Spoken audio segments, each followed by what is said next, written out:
Hey everybody, David here, and today I want to talk about Spider-Man Far From Home. The movie is currently in theaters. It's pretty much been over a week already. The movie came out last Tuesday, or the Tuesday before this past Tuesday, you know what I mean. And look, the movie's doing really well. It already made over 500 million in just a couple of days, and or in a week. So that's really good, and I can sense it's going to be the first Spider-Man movie to cross $1 billion. Or so Sony is hoping for. Sony is the studio that still owns Spider-Man, but is sharing it currently with Marvel. In the meantime, they're doing their own Spider-Man Into the Spider-Verse and Venom, and they have Morbius coming out next year, I believe, so Sony has their own little plans without Spider-Man currently. And now there are rumors going around that if Spider-Man Far From Home does not hit $1 billion, that they are going to pull out of the MCU and bring Spider-Man solely with Sony. And a lot of people, including myself, are saying if Sony does that, there is going to be a humongous backlash from the fans. Because the MCU fans are loud and you piss them off, and Spider-Man fans in general are very loud. Now, there's a few people out there that I know that are not fans of the MCU. I get that, but you have to understand, there's very few of you out there.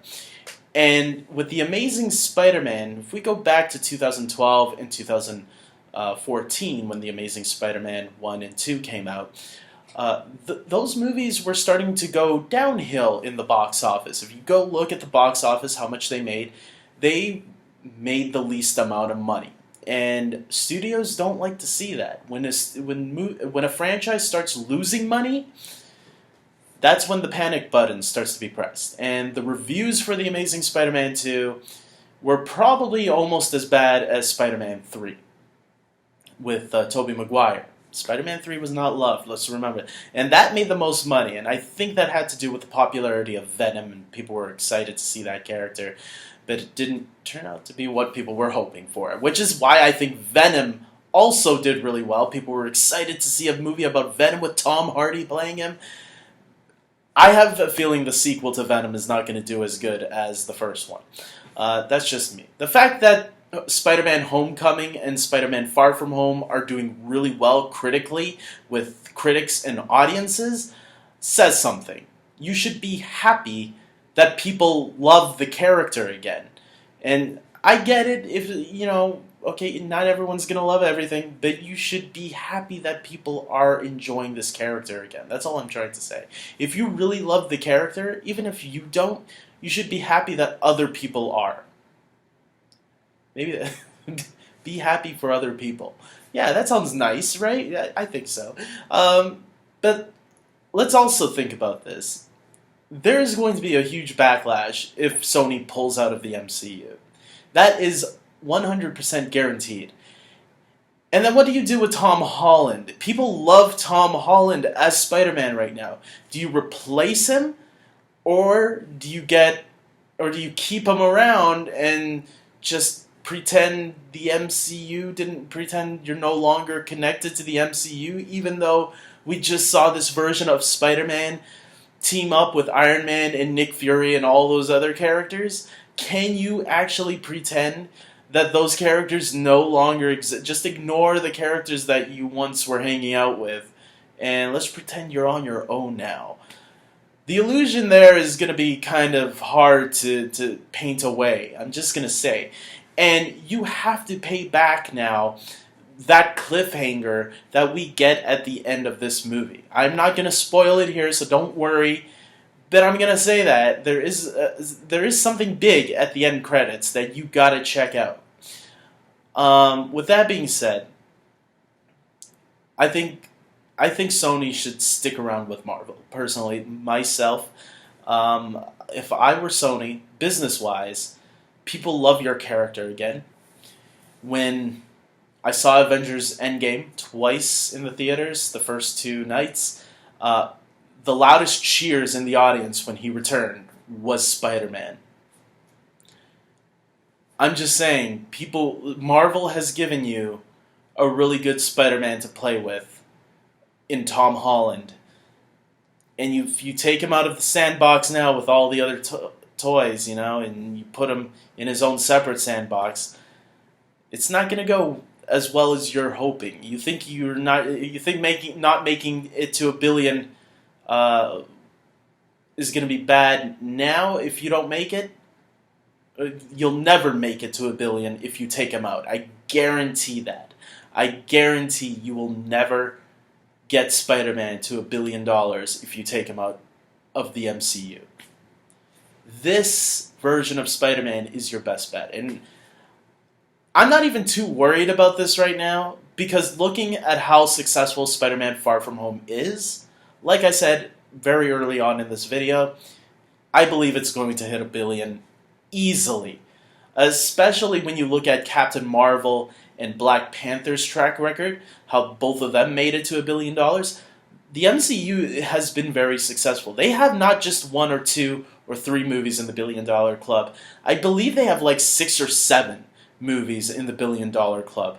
And that's not, I don't even think that's including, maybe that is including Avengers, Endgame, and Infinity War. So it could be 7, it could be 8 movies. I lost count at how many movies they have in the $1 billion club, but I know it's quite a bit.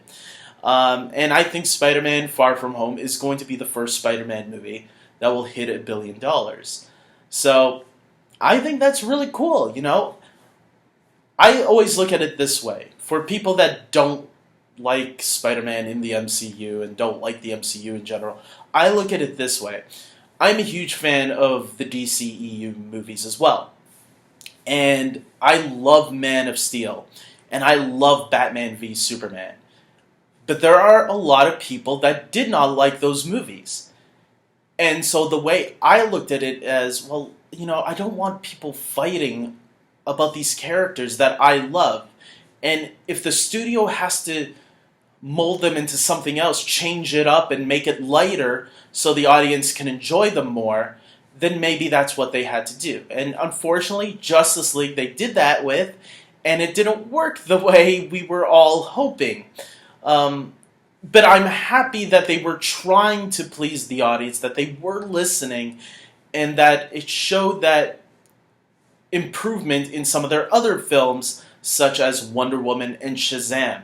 Those movies were big improvements for a lot of people. Those movies got a lot of good word of mouth, and audiences accepted them more. Even Aquaman, to an extent, probably maybe not the most loved, but it was very successful because of its lighter approach, and people enjoyed it a lot more. The audiences, at least, enjoyed it a lot more. I think Aquaman is more in the same boat with Venom. I think there are people that enjoyed Venom for what it was. Same thing with Aquaman. But I think that, where was I going with this? I don't know. But I think that the studio should listen to the fans sometimes. That's where I was going with it. And if fans are loving what they're seeing with Tom Holland, and it is making a lot of money, I mean, look, Spider-Man Far From Home already passed Shazam. And I really love Shazam. I'm happy Spider-Man Far From Home is doing just as good as any other Marvel film in the last couple of years. So, think about it. If you're someone that hates the MCU, think about that for a little bit. I know you might be angry with it, but it's good that people love this character and want to see more of this version of the character. And unfortunately, hey, at least there's the old Tobey Maguire movies for you to still check out, or the Andrew Garfield movies. I still go back to all those movies from time to time because I love all of them. I can accept any version at any time. And right now, I want Spider-Man in the MCU because that's the version I'm really loving right now. Unfortunately, not everybody loved The Amazing Spider-Man 2. I was one of the few people that enjoyed it, but I didn't love it. I'll say that. With that being said, comment below, guys. Tell me your thoughts. There's no right or wrong answers, and I always read and listen to everything that people are saying because I'm always curious about what other people's thoughts are because there's unique thoughts out there. We all have unique opinions, and look, we're not always going to line up, but we can respect each other. So please be respectful to my opinion, and I'll be respectful to yours. And with that being said, I hope you like this video. Please subscribe to my channel, and until next time, take care. Take care.